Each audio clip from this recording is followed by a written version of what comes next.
Just let the wind take my heart away.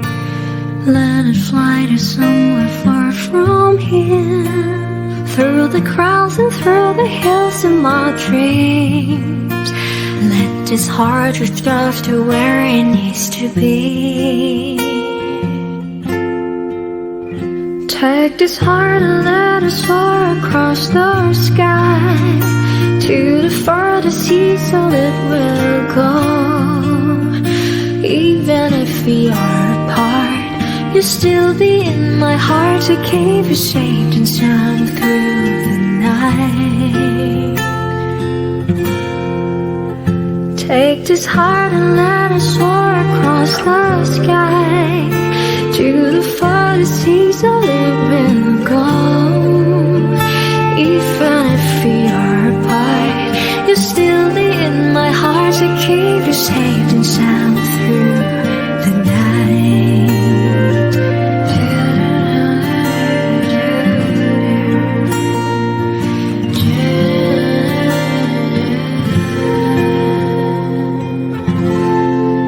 You're still in my heart.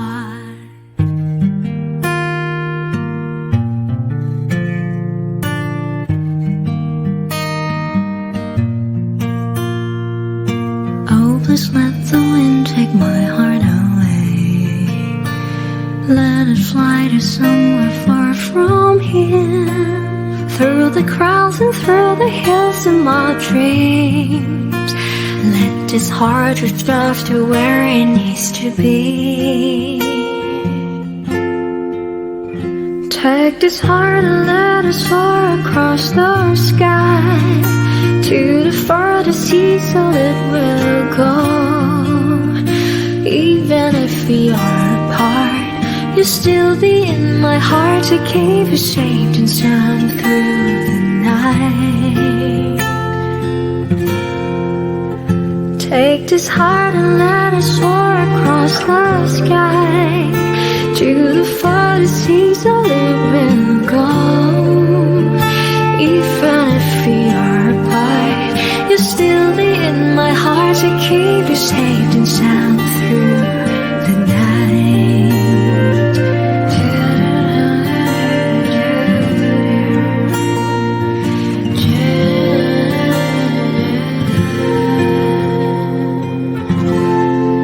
You're still in my heart.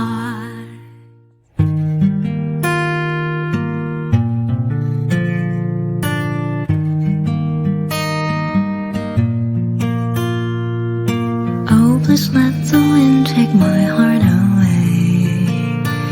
Let it fly to somewhere far from here, through the crowds and through the hills in my dreams. Let this heart drift off to where it needs to be. Take this heart and let it soar across the sky, to the farthest sea, so it will go. Even if we are apart, you'll still be in my heart, to keep you safe and sound through the night. Take this heart and let it soar across the sky, to the farthest sea, so it will go. Even if we are apart, you'll still be in my heart, to keep you safe and sound through the night.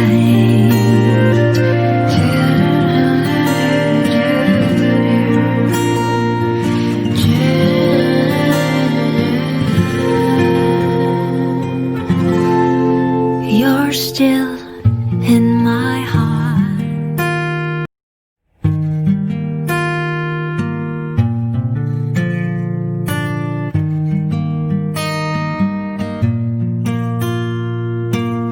Please let the wind take my heart away.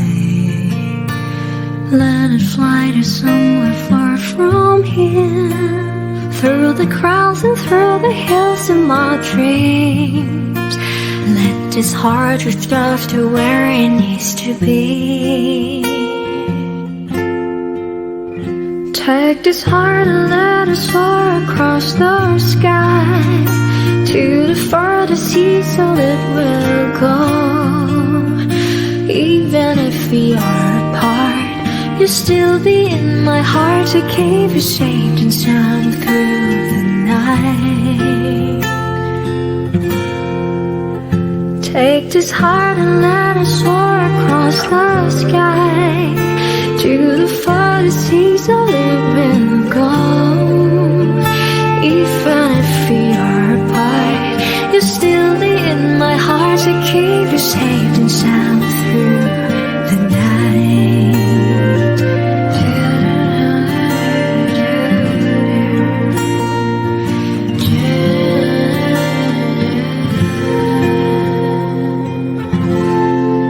You're still in my heart.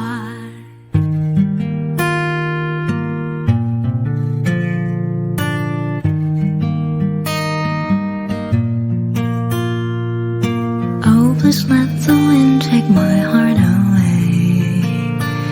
Let it fly to somewhere far from here, through the crowds and through the hills of my dreams.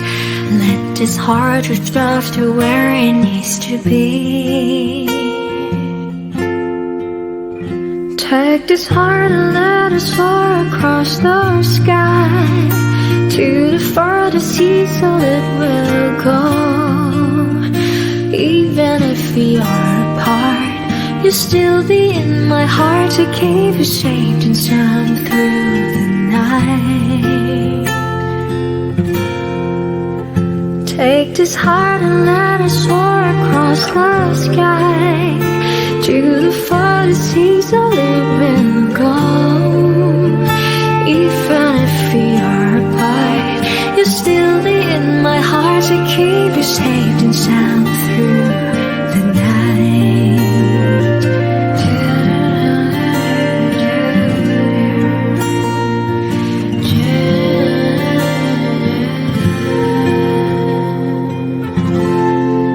You're still in my heart.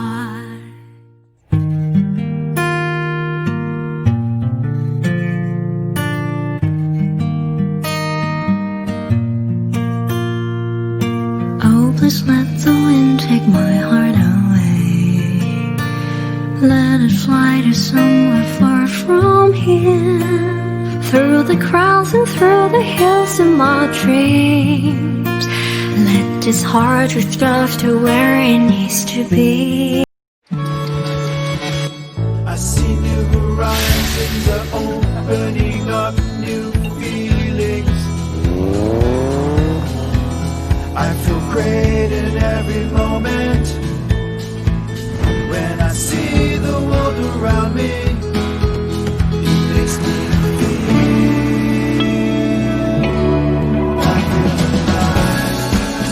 Open to the new shades. Amazing Thailand. Good evening to you. Sawadee krap. My name is Victor Spisak and I'm with TAT office in Toronto. On behalf of our entire TAT team, I would like to thank you very much for being with us on this Friday night.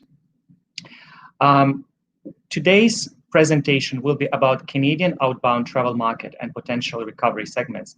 And we hope that this webinar session, as well as our other TAT webinar sessions, will be helpful and beneficial for you and will provide you with essential information as we move forward with our post-COVID recovery measures. So now I would like to share my screen with you. And hopefully you can see it. Just one second. Okay. Okay, so show. 1 second, I'm just trying to figure out that the screen is shown. Okay, so I would like to make few house notes before we proceed. First of all, this webinar is recorded and you can return to this page tomorrow and replay this session. So please sit back, relax, and enjoy the session while taking some notes and asking questions. By the way, you can submit your questions for the Q&A session Please also complete the questionnaire. You will find the icon for the questionnaire on your screen right next to the Q&A icon. And if you have any questions or technical needs you would like to address to our crew, to our team, please use the chat box that you can also find on the screen. So I would like to quickly address the agenda that we'll be going through today. So first of all, I will introduce our speakers and panelists that are joining us today. And then we will be listening to Kayla Schubert, Marketing Manager of TT Toronto. She will provide the Canada market insights and economic overview. For the panel discussion, I will invite our travel experts and partners who will join us today. And at the end, we will wrap up with a Q&A session so you can ask questions and hopefully we will address more information as you will ask us about. So our speakers for today, Kayla Schubert, Marketing Manager of TT Toronto. Like I said, she will be talking about economic overview as well as about the travel market situation to provide us with insights on which segments will be first to recover. Diane Malzahn, she's the General Manager of the GoAway Asia, and she leads a team of Asia destination experts in their mission to bring the world's largest and most fascinating continent to the North American market. Sherilyn Berry, she is the President of Kentucky, Canada, a world leader in trips for 18 to 35-year-olds, an iconic brand that provides students and young professionals with life-changing experiences. And last but not least, Paul Chinalong is a senior luxury travel consultant with New Wave Travel. New Wave Travel is based in Toronto and is a Virtuoso member agency. So now I would like to invite Kayla to the stage so she can share Canada market insights with you. Welcome, Kayla. Good evening, everyone. Sawadika, and thank you so much for joining us on a Friday evening in Thailand. Please know we appreciate it. To begin my presentation, I'd like to share some quick facts with you on the Canada market to give you some perspective on our country, as well as some of its unique characteristics. To start out with, we have a population of 37 million, which is about 1/10 of the US. 65% of Canadians hold passports, and on a per capita basis, Canadians actually travel at 4 times the rate of Americans, which I know many of you will be surprised to learn. In 2019, over 274,000 Canadians visited Thailand. We have a 67% repeat factor. And one stat we're very proud of is that the average length of stay exceeds 18 days. 2018, 2019, and up to today have been very challenging years in the Canadian market. We had political tensions between Canada and China that are actually ongoing today. You may have heard about the Huawei executive under arrest in Vancouver. The political protests and airport closures in Hong Kong, a weakening Canadian currency, the suspension of the Boeing 737 MAX aircraft, a collapse in global oil prices, trade uncertainty, and the January downing of the Ukrainian Airlines aircraft carrying 57 Canadians. In terms of Canadian travelers to Thailand, I'd like you to know that the market from Canada has remained strong over many, many years. As I just mentioned, in 2019, over 274,000 Canadians visited the Kingdom. In terms of travel from Canada to Asia, Thailand has consistently ranked as either 3rd or 4th place for the number of arrivals. In terms of market share, we currently, well, I would say prior to the COVID, we had 10% of the market share. Information we received from the Conference Board of Canada in February 2020 gave us information on the source regions from Canada in terms of arrivals to Thailand. And if you look at this map, you can see that 51% of our traffic originates from Ontario, followed by the western provinces of British Columbia and Alberta, each representing approximately 14% of the arrivals. The number 4 source market is the Quebec market, which is the French-speaking part of Canada, and it contributes roughly 12% of the arrivals to Thailand. And then came COVID, where we are right now, and what are we planning to do as we move forward? Well, disruptions have come from everywhere in terms of individual as well as government. On the individual side, there's been job losses and financial concerns, uncertainty about what's open and where. And very important in our market, there is a lack of travel insurance for COVID coverage. On the government side, there's been border closures, lack of airline access, quarantine measures both at home and abroad. And essentially, as you know, travel has changed in ways that we never could have imagined. The economy in Canada has also been devastated. And I won't go through every part here, but you can see that preliminary GDP forecasts were in the positive range. As you look at the June figures with the COVID adjusted forecasts, they've dropped tremendously to negative amounts. And, it's not a good situation with unemployment or arrivals to Thailand. The good part is that optimism does prevail, and with the new numbers, 2021 is looking much more favorable with growth of GDP forecast at 5.2%, improved unemployment, and also an improvement in the arrivals that are forecast for Thailand. Our plan for 2020 and 2021. Based on economic data, in-market research, and surveys specific to the Canadian market, as well as consideration of the many challenges we will face as we go forward, we believe that 3 segments are the most resilient and offer the best recovery potential for the outbound market to Thailand. These include the Gen X market. Research has indicated that they have been the least financially impacted.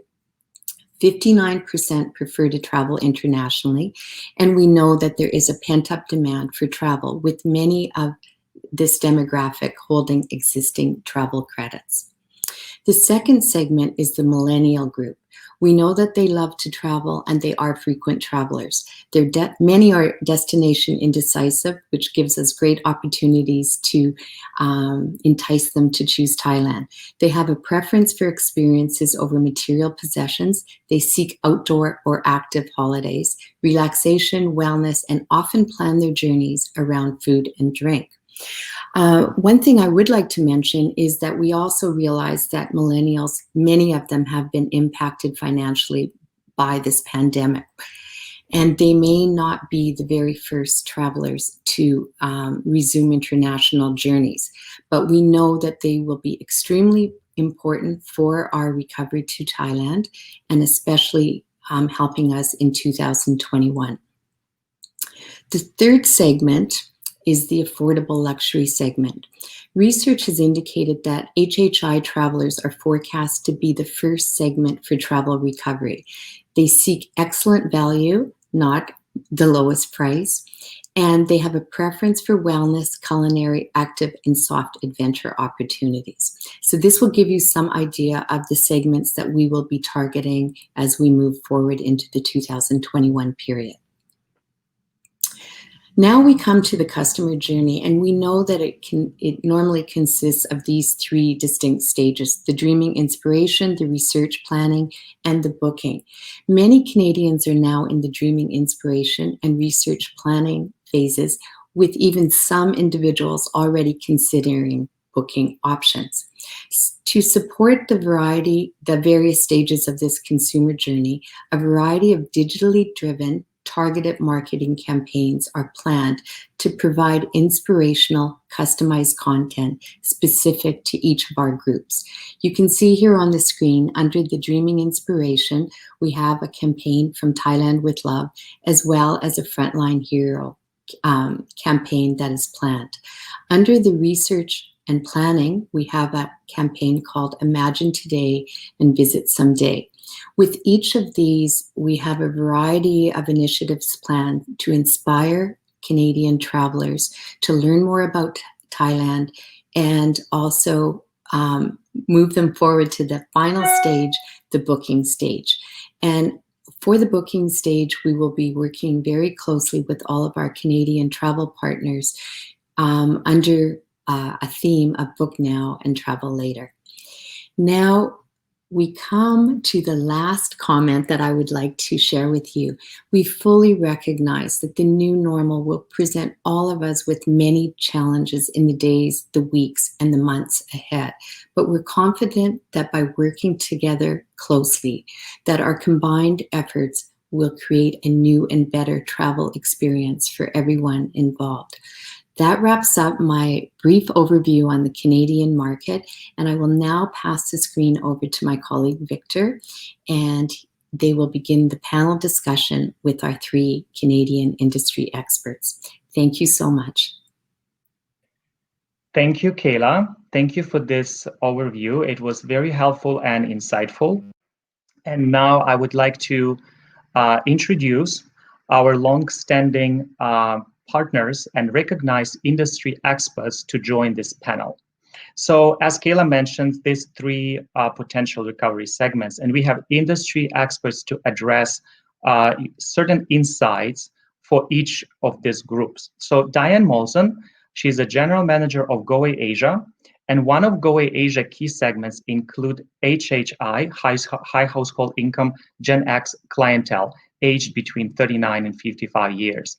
GoAway Asia specializes in customized travel itineraries.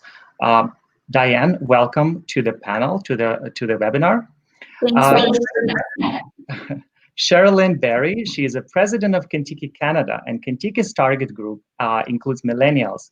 The company specializes in small and medium-sized group tours, generally involving 15 to 20 travelers per trip. Sherilyn, welcome, and thanks for joining us this early morning.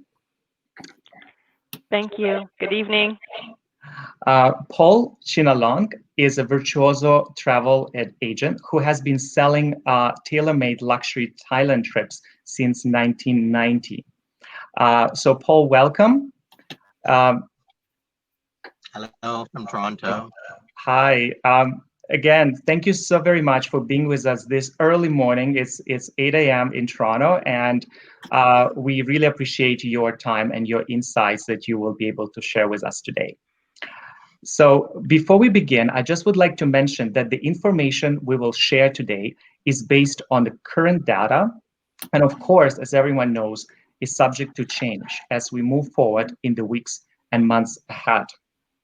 So let's begin our discussion with the customer journey. Just review where Canadian consumer is right now.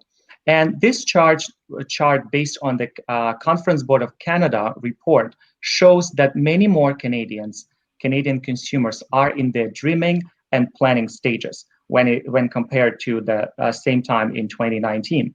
So of course, there's definitely less consumers in the booking stage as of now. So for your clients, the question is, for your clients, can you share in which stage or stages they primarily are?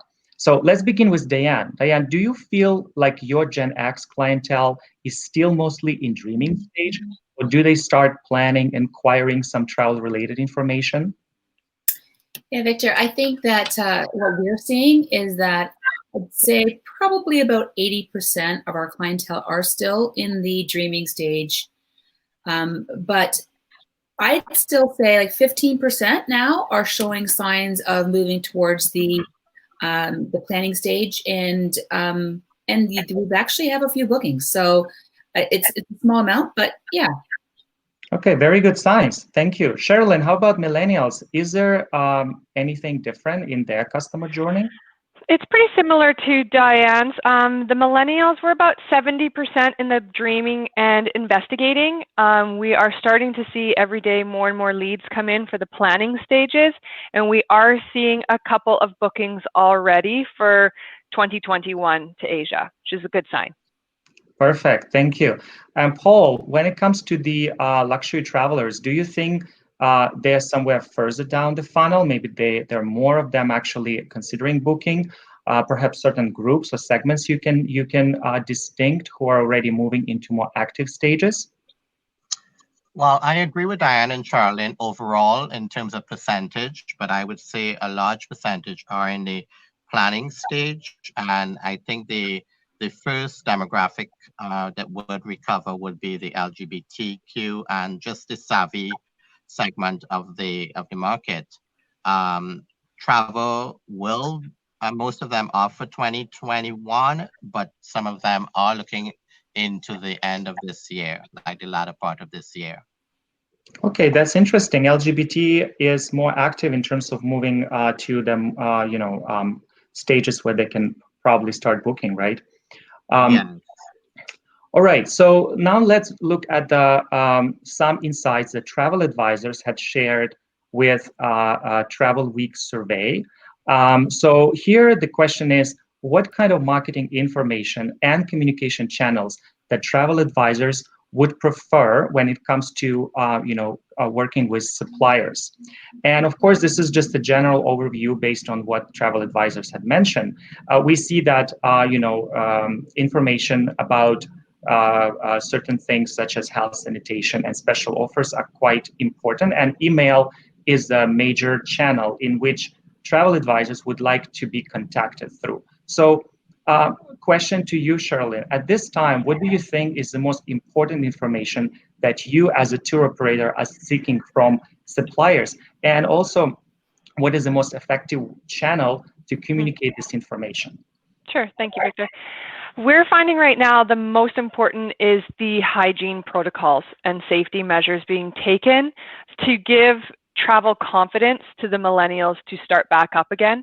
Another thing that they're very curious about is flexibility. So they want to travel, but they want to know that if something were to happen, they could change their plans immediately. And then we're trying to put a lot of inspiration out there in the market, trying to persuade them to think about Thailand for their next travel destination. For the communication channels, the ones that we find most effective is social media, to be honest. So that'd be probably Facebook, and then also Instagram, but also one-on-one emails. So instead of a big blast EDM to a database, the one-to-one seems to be most effective. Okay, that's great. Paul, as a travel advisor, do you think some other information would be helpful to travel advisors? Well, under the marketing aspect, I would say health and safety would come first for sure, and then followed by offers and promotions by various hotels. In terms of communication channels, I still think the webinars and email, social media is great. I am a member of various Tourism Thailand websites, so when I get various posts, I share them on social media, which I think is really, really helpful. All right. Same question to you, Diane. What do you feel we may have missed in this discussion?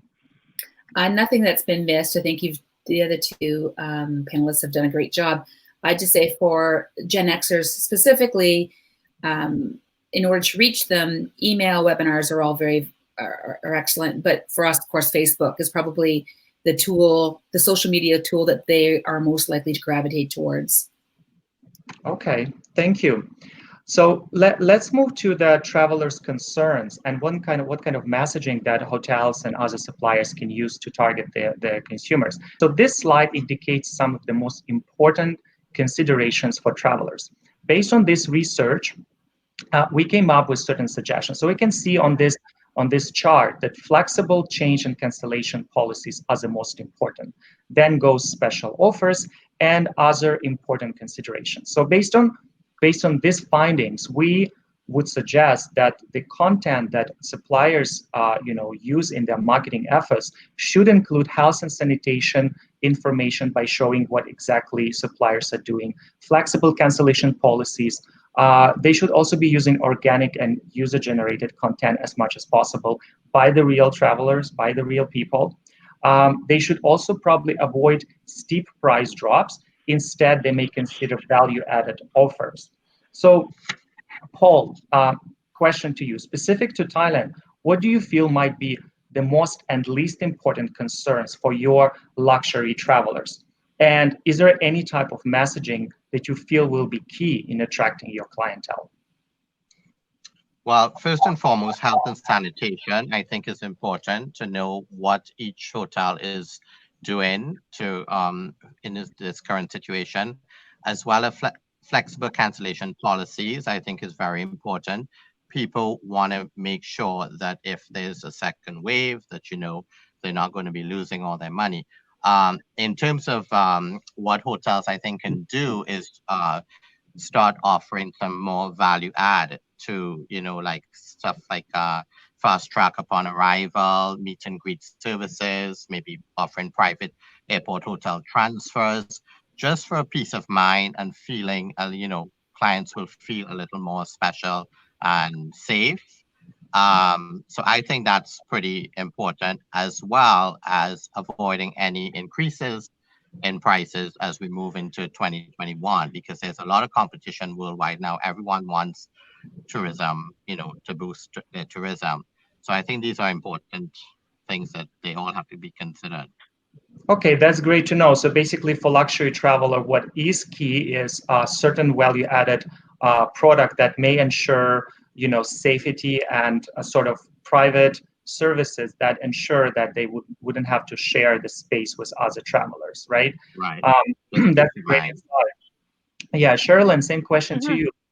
Do you think millennials' concerns are different? What is the major consideration that will drive the decision in this, in selecting the destination? Sure. Health and hygiene and flexibility are very much at the top of the list, but something that we've noticed to be very important to them is less crowded destinations. So a little bit off the beaten path. They don't want to be amongst so many travelers or people of the population at this time, and also experiences. That's a big thing that's going to drive them to the destination, and they're really researching about that at this time. So I'd have to say that those two, they're not necessarily on the screen right now, but that's very important to the millennial category. Okay, great to know. Lesser known, lesser crowded destinations, right? Yes. Good. Diane, so as for the Gen X group, do you think that those mentioned considerations are complete? There are, but they are. I just want to highlight again how, speaking to the audience, how important it is that we need the support from our partners in destination in Thailand to really stand behind their pricing. Agreed, I don't think steep decreases are necessary, but at the same time, I have heard, some people talking about, price increases that are typical year over year. We just really can't see that happening in 2020 and 2021. That we really have to stand firm on prices to be competitive. So that's my plea. Okay, no price increasing. Please, no. Okay, well noted. Thank you, Diane. Okay, so let's move on and let's look at some outbound travel insights. So again, this survey is made by the experts in the industry, and it reflects the information provided again by travel advisors in Canada. So the two major questions here are basically when the bookings will pick up and where the travelers will be going first. So as we can see here, survey indicates that the travel advisors expect 55% of travelers will start booking during this coming fall and winter, and 40% in the next 2021 year. So since long-haul Asia appears to be towards the bottom of the list for global destinations, do you feel like we should be looking into mostly 2021? And general question would be, when do you see the recovery starting? So for each of your target segments. So Diane, let's begin with you. Yeah, I just want to say that I feel that, Asia is such a huge continent. I feel that, this response is probably, I think Thailand is going to figure much more, there's recovery is going to be quicker than Asia as a whole. So I think that's it's probably a combination of all Asian countries, of course. I think Thailand's done a fantastic job of handling the COVID situation. So that's fantastic. I probably would say, though, the majority of bookings will probably start for Gen Xers anyway, more closer to the fall of 2020. and for travel in 2021. So I think in 2021 we could start seeing, a fair pickup. All right, Sherilyn, what do you think about this information about when and where the travelers will go? Well, it's specific to Thailand. Yeah, well, if all goes well in the world, I actually think that Asia will recover sooner than is predicted right here on this chart. I think Thailand as well has done an excellent job, and we will see a recovery there sooner than later. We are going to see the bookings pick up in 2020, but travel will be in 2021. And that can be anywhere from the beginning of 2021 all the way to the end, and it will be sprinkled throughout because it's a destination you can travel to year round. Like I said, we are starting to see bookings start already for 2021. But as we get into that year, you will see a shorter booking window, probably from anywhere from 3 months to departure to 6 months. So that's a small window. Okay, and about the lengths of stay for your demographic, Yeah. for millennials, do you think they will be same or longer? Like what is the expectation? I think millennials will stay consistent with their travel time. It's usually around 14 days. It's about the time that they have to be able to go on a vacation away from work. So that's the sweet spot. Okay, but the booking window you predict will be shorter. It will be shorter. Yeah, Okay. Coming out of COVID, it will. Okay. So Diane, sorry, back to you about the lengths of stay and booking window. What do you think would be the trend for Gen X? I think it's going to be a shorter booking window as well. But for Gen X, I think the interesting piece is, well, what our research has shown is that the duration will be longer. And I do feel that people will be staying in more of a stay put situation. So they may not visit all the different cities and areas of Thailand where they might have been more apt to do that before. They may just go Bangkok and one area. That's what our research is showing anyway. Okay, so less destinations, but longer lengths of stay within the destination, right? Yeah. Okay, that's for Gen X. All right, Paul, so quick question to you. The recovery and also the lengths of stay for your luxury clientele. Well, I think the booking period will pick up soon. However, the actual travel period will be more over the Christmas, New Year's, and into winter of 2021. However, I think there's still certain segments of the market, like the savvy travelers and the LGBT again. Those ones will be willing to travel more in the end of this year and again into 2021. But I mean, people are inquiring already. I think the booking window, it's going to vary between 3 and 6 months, but that has always been the case for me for areas like Thailand. I do think the lengths of stay in each destination may be a little longer with fewer actual stops in Thailand. So rather than doing 3 or 4 different areas of Thailand, they may tend to do Bangkok and a beach destination or Bangkok and the north. Okay. That's what I think. Now, in terms of areas where would be first to recover, I think the long haul Asia is a bit broad. Like I think there should be a category for maybe Southeast Asia, and because I think there will be more interest in that area as opposed to all of long haul Asia. Okay, Paul, thank you. So, yeah, similar to Gen X, you mentioned that fewer destinations and longer stay within the destination. Okay. Yeah. Perfect, thank you. So now we go to the consumer preference insight. So this survey is actually based on responses of the Canadian travelers specific to Thailand, made by Tour Radar just recently. So this survey shows that consumers prefer beach destinations. They prefer a combination of well-known and lesser-known locations, and large hotel chains versus small local resorts would be equally popular. There is also the trend that suggests that consumers would like to include more countries as they travel to Thailand. So they would like to add other destinations in the Southeast Asia. So Diane, what do you think will be the preference of your Gen X travelers? I think it might have been Sherilyn who said earlier about the millennials and how they would like to go to more lesser known areas. I think the same probably would be true for Gen Xers. I think the thing is, they're probably going to be less interested in seeing some of the more at the end of the day, Bangkok's a big city, and they may steer away a bit more from doing the Grand Palace, for example, but they may be more into doing, something more experiential, cooking tours, that type of thing. Okay. And All I right. agree, and I agree with the hotels, so because I think this is really an opportunity. More people might be open to smaller boutique style hotels. Okay.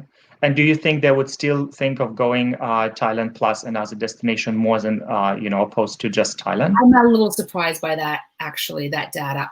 My gut is telling me that they will be one destination only. I think it just broadens up. It complicates things as you start adding in more destinations. So, I think, and Thailand is a standalone destination to start off with, right? Mm-hmm. Yeah, that's true. Okay, so Paul, do you think that your high-end clientele would follow this trend, or is there anything different that you would like to share? Well, I think there would be more concern about clients wanting to avoid high concentrations of people, like Dan mentioned, a tour to the Grand Palace.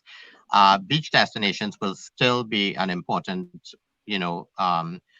feature that would attract clients to Thailand. But I think they will still definitely want to do Bangkok. I mean, you can't go to Thailand and not do Bangkok. Sure. But they will probably, I will still say they would want to do the large cities, but they would also definitely want to add a beach destination in there as well. In terms of types of accommodation preferences, I still think that the trend for the luxury market will be the smaller hotels and villa type accommodations, because just for their desire for, keeping social distancing and just for peace of mind. And, with villa type accommodation, they can have, private chefs in their villas. They can feel more safe. That's just how I think it will move towards. Yeah. Okay, thank you, Paul. Sherilyn, do you feel like millennials might be more inclined to visit new, like you mentioned, new and lesser traveled location? You already mentioned that, but would that be also true for the small locally owned hotels? Yes, of course. The millennials who are 18 to 35, they like the small local hotels. I think they're really authentic to Thailand, and that's really intriguing for this age group. So that's the style of hotels also that Kentucky uses. For the destinations, who doesn't want to go to the beach in Thailand? That is definitely a huge draw for the millennials, just like Diane and Paul said. So destinations beaches are at the top of the list, but getting off the beaten path. So we're going to see them traveling more into northern Thailand and exploring up in that area because there's a lot to see and do. And then we're a little bit different, this age group. They are going to go to Thailand, but they will explore one or two countries as well when they're there and see as much as they possibly can do in the span of time that they are over in Asia. Okay, that's very interesting insight.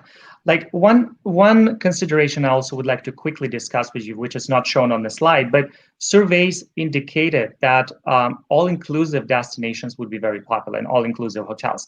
And apparently this is because of the, this question was asked at the time when all-inclusive destinations are starting to recover, like Mexico, Caribbean.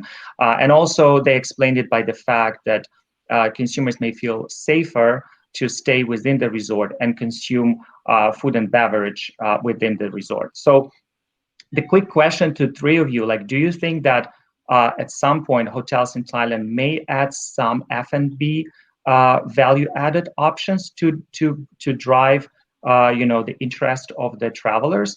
I don't mean all-inclusive. Of course, Thailand is not known as all-inclusive destination, but like including lunch or including dinner or something else would make it more attractive for consumers to choose a resort. So let's start, Diane.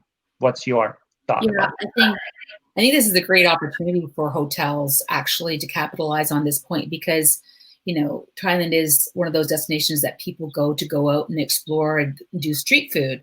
And so in the past, historically, hotels would lose that income, right? Because people would go, but now I think that's changing. So under the current framework, I think hotels, it's a great opportunity for them to maybe consider different ways of presenting food, etc., upping their F&B game, as they say. Okay. Okay. Sherilyn, what do you think about millennials? Would they like something like that? Not necessarily. Breakfast included every day is perfect, so they don't have to rush out and find that. But they love to go out and try local cuisine. There's incredible food in Thailand, and they want to go and explore that. And we also have different food needs from people from vegans to vegetarians. So that's something that they want to go and seek out, and they've probably researched it before they even got there. So I think it's a good opportunity to explore the local area that they're in to find local food that they will enjoy. Yeah, fair enough. I agree with you. So, Paul, do you? I have a feeling that maybe luxury travelers would like to have some sort of F&B included, maybe private, chef to cook for them in villa or something like that. Do you think that may be an opportunity for luxury hotels and villas? Yes, I think those who are going to go for the villa type accommodations will be interested in that, like having a private chef, not on a daily basis, but at, a few days during their stay. And I think it's a good idea for the hotels to do offer some meal options, some meal plans like breakfast and dinner or breakfast and lunch plans as an option, and not for the entire stay. Like they can do it on a daily basis as they wish. Because I mean, if clients going to Thailand, gastronomy plays a very important part of their decision to choose Thailand. So they still will want to go out to eat. And I mean, there's so many options in Thailand, that Mhm. I think they will still go out no matter what. Okay, good. Thank you for these insights. And so we continue with consumer preference insights. We have 3 more categories here to discuss. So basically, the considerations include how will consumer book, how will they travel, whether they will travel solo, small group, or large group. And this chart indicates that solo and couples or families will start traveling first. Small groups will be next, and then larger groups might not be very on a very not returning very soon. And then the product preference. Again, this is based, the product preference overview is based again on the Tour Radar recent survey of the Canadian travelers specific to Thailand. So again, survey shows that online booking channel is dominating, and 57% of travelers still plan to use traditional tour operator and travel advisors. So, Paul, do you feel like your high income clientele may book some services with TA and then with travel advisor, and then some other services book online, or would they prefer to stay and book everything with travel advisor instead? I think for that market, they still feel more comfortable booking through a travel advisor just for that peace of mind, and especially after going through this COVID period. I think it's like a one-stop shop. They know everything is taken care of from the beginning to the end. They may prefer to book their international air because they may have points they wish to redeem. But in terms of from the time they arrive, transfers, hotels, tours, I think they would still stick to what, using a travel advisor. Okay. And in terms of group size, Paul, I think that you would say that probably couples and families would be the first to recover, right? Couples and families and, a couple friends traveling together. Again, this is where I would say the LGBT market comes in, and maybe multi-generational families, especially during holiday season like festive. Mm-hmm. Okay, so in terms of product preference, this list is like I said, based on the survey of Canadian travelers specific to Thailand. So do you think any of those will dominate for affordable luxury travelers? Definitely affordable luxury and wellness is important. And culinary, I would say those are the 3 most attractive in terms of their preference choosing Thailand. Okay. Sherilyn, for millennials, so we can safely probably assume that these travelers are very much online connected. So do you think this will be true for your client base and they will book everything online? Yes, they live online. So we see about 70% are booking online directly with us. And the other 30% are booking still with travel agents. So that's where we see the split. Okay. For our Yeah. group sizes, we're smaller groups in Asia. Our group size is around 15 to 25, but it's usually on about the 15 passengers is usually what our groups operate at, and we foresee that coming out of COVID. And in terms of product preferences, I think beaches and wellness are hand in hand. When you go to the beach, that is relaxation. Mhm. So that's the top priority for them. Soft adventure. And also food. You have excellent food in Thailand. Okay. All right. So Diane, what is your prediction of how Gen X consumers will book the travel to Thailand?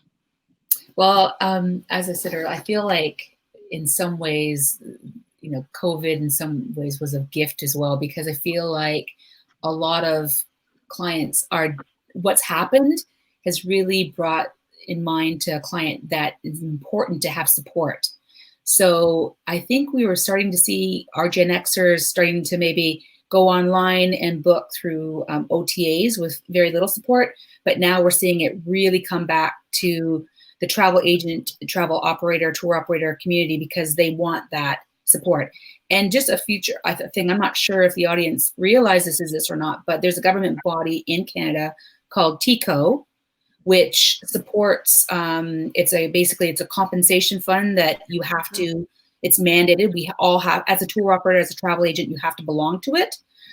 So the audience is also feeling like, it's important for us to support or to book through Canadian-owned companies to get that extra piece of confidence, which is really front and center of a lot of people's minds at the moment.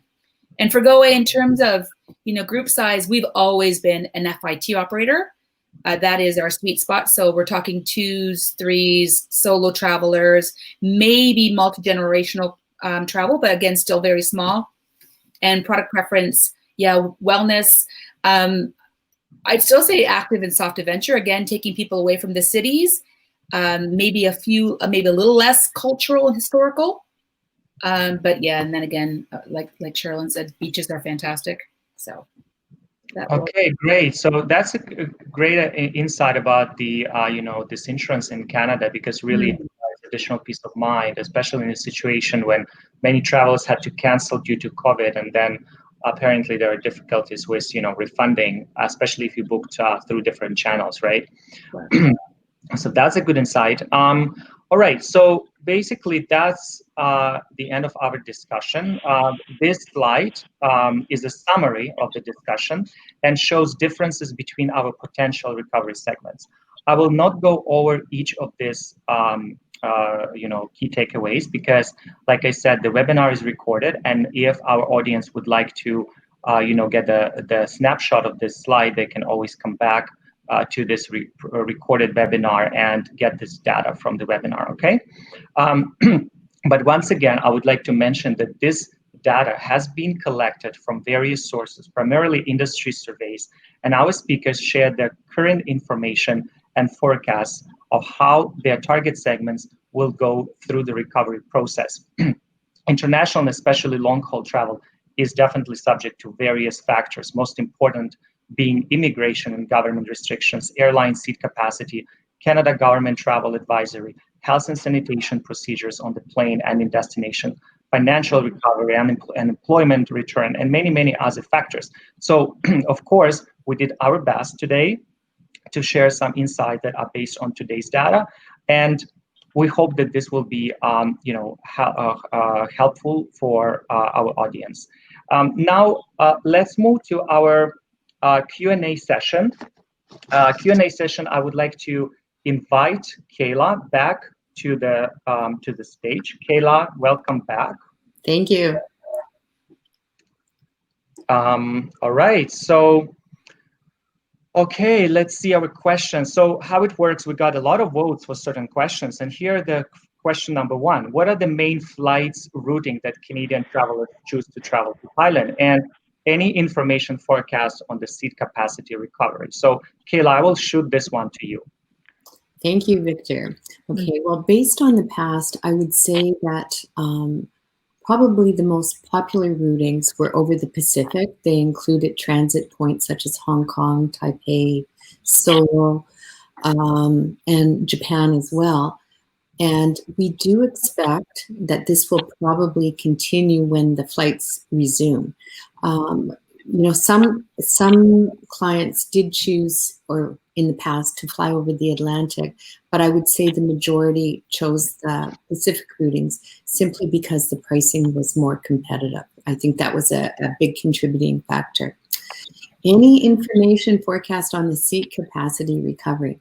This is a very tough one to answer because we know that when you look forward at the schedules, we are seeing more and more flights being shown. But based on OAG information that we recently received, it seems that although these flight schedules are shown, many of them are being canceled up to 7 days just before the actual flight date. And OAG has predicted that in the months forward, we could actually see as much as like 90% decrease year over year with the actual flight capacity. It's really a wait and see situation right now to see how many people are confident, and also in consideration of the restrictions being lessened, not only in Canada, but at destinations abroad. So don't have a hard and fast answer for you on this one. Okay, well, that's quite, complete answer. Thank you, Kayla, for the insights. Let's move on to the next. Oh, sorry, do you have anything to add, guys, to this? Sorry, I didn't ask you. No? Nope. Okay, so let's move on to the next question then. So this one is, do you feel there will be a growing or decreasing trend to book excursions experiences while in destination? That's an interesting question, I'd say. So probably our panelists can address and share some ideas. Or what do you think, whether, travelers, I understand this question, whether travelers will prefer to just stay at the resort, or they would book additional services just to go on the tours, on excursions. Will that trend increase or decrease? So Diane, let's begin with you. I think, again, it'll increase in terms of some of the more remote spots excursions, but maybe decrease in some of the excursions that were more populated in the past. Okay. Sherilyn? I think for the millennial audience, I think it's going to stay the same. People have made the journey over to Thailand and they want to see it. So if they're confident enough to be over there, they're going to be confident enough to go out and book those excursions and experiences and make the most of their trip. That's a very, very positive and optimistic for DMC partners. So they may know that, the trend of booking additional services on spot will remain, or, advanced booking of excursions will remain strong. So Paul, for the affordable luxury segment, do you think they would rather stay at the beautiful villa and enjoy pool, or they would still want to go out? Of course, I think they will still want to go out. I think there will be an increase in private sightseeing tours rather than joining a busload of people. So I don't think that it will decrease at all. I think it will continue as before on private basis for that particular market. Perfect. Thank you. Kayla, you want to add anything? I do have one question to our panelists. Do you think that many of these excursions and experiences will be booked in advance, prior to leaving Canada? Or do you think that it'll be a wait and see when they get to Thailand? With Kentucky, we have experiences already included in our itineraries, which we work with the local operators on that.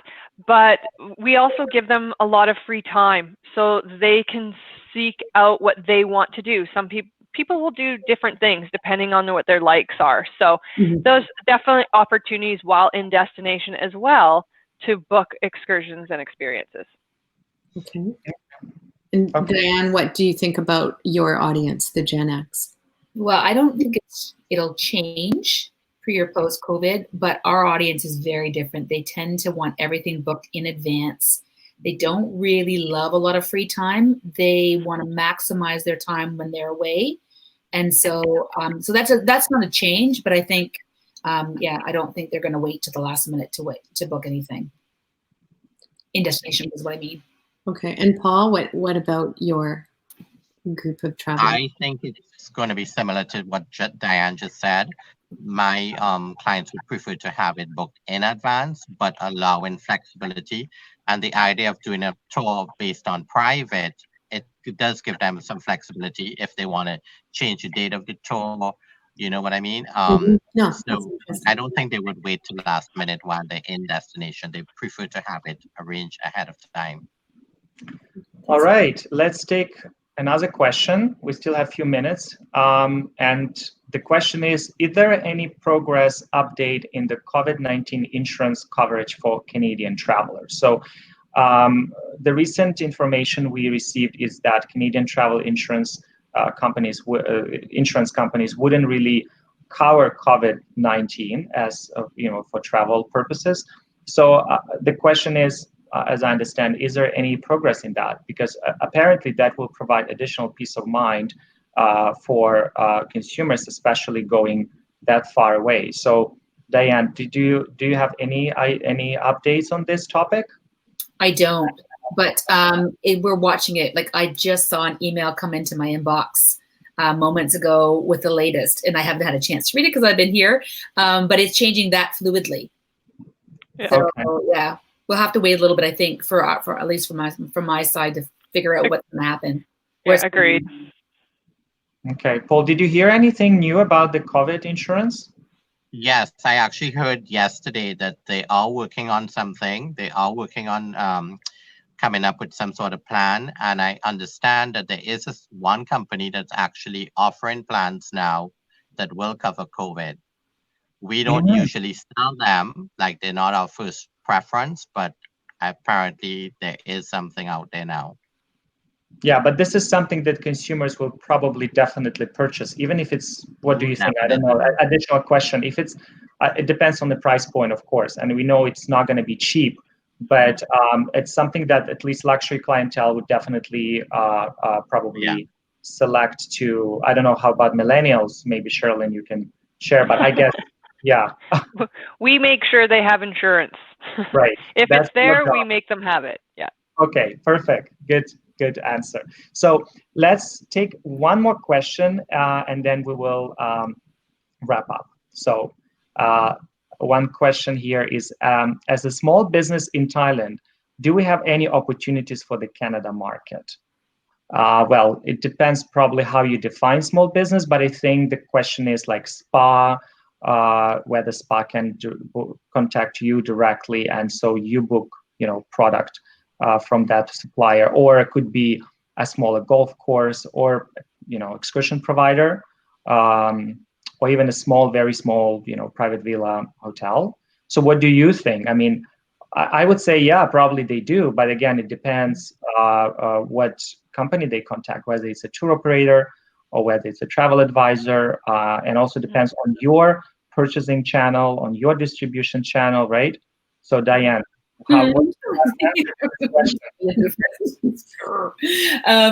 yeah, listen, Go Away is pretty big at this stage. I mean, so we're sending so many people to Thailand. Just logistically,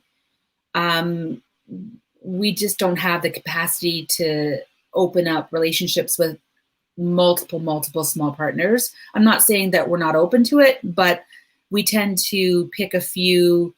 We've got our preferred DMC partners already in Thailand that, it just makes more sense logistically to go that route because we're just doing mass passengers, right? So, sorry. Sherilyn? Of course.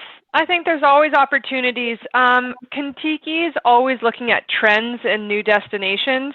And if we see that the millennials are looking for different activities and excursions or destinations in Thailand, we pick up on that. And we have an operations team in Australia, as well as on the ground in Bangkok, that will work with those small businesses. And a lot of research goes into those conversations, and we make sure about safety and security and all that for our passengers. But I think there's always opportunities to have the conversation. Okay. So, Paul, would you book certain, services such as spa for your guests, or I don't know, even Michelin dinner direct with the supplier, or would you still go through the, tour operator partner? I would love to. I would have no problem supporting local small businesses, but I would feel more comfortable booking these things through a DMC, just so that to know for peace of mind that they endorse working with these small companies, whether it's a spa, a Michelin restaurant. I would feel more comfortable booking through a DMC, but I have no problem supporting them. Well, and it's also probably a question of payment. So if you book each service separate, then the question is, how do you pay? And then you have all this extra payment fees, right, via bank or something. So it might be a bit challenging, especially for a smaller travel advisor as compared to the large tour operator, right? Mm-hmm. Yes. Okay, so I think we're running out of time. We have a couple minutes left. And to wrap up this session, first of all, I would like to send big thanks to our speakers and panelists for their participation this early morning in Toronto. Mm-hmm. And also thank everyone for listening to us today. And I hope that this information that we provided will be helpful. So, like I said at the very beginning, that you can leave your feedback, and we appreciate your feedback. Please fill out the questionnaire and look for the icon on your screen. And like I mentioned earlier, the webinar is recorded, so you can return to this platform. You can review the webinar again. You can take necessary notes or information. Also, please make sure to check our schedule. We have other webinars coming up very soon. And the nearest one is actually a great online event, which is 2 hours panel, which will happen on June 30. And the big question of this panel will be, are you ready for new normal tourism in Thailand? And senior executives of a tourism industry in Thailand, will join this panel. So if you would like to learn more about the situation, please make sure to register. And again, thank you to everybody for participation. It was great to see all of you today, this early morning and evening in Thailand. We wish you all a speedy recovery, a successful business. Please stay safe. And we hope all of us to see our dear audience, Thai audience in Thailand very soon. We dream to travel to Thailand, right? Okay, thank you. Again, thank you very much, and have a very lovely weekend. Sawadee krap.